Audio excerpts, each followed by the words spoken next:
Samantala, ang operasyon ng LRT Line 2 kaninang umaga nang masagasaan ng tren ang isang estudyanteng tumalon sa riles ng Katipunan Station.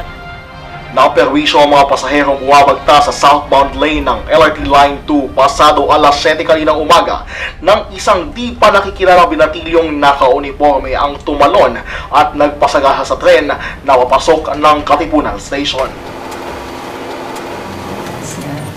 Na Yung boyfriend daw, tumalon sa MRT.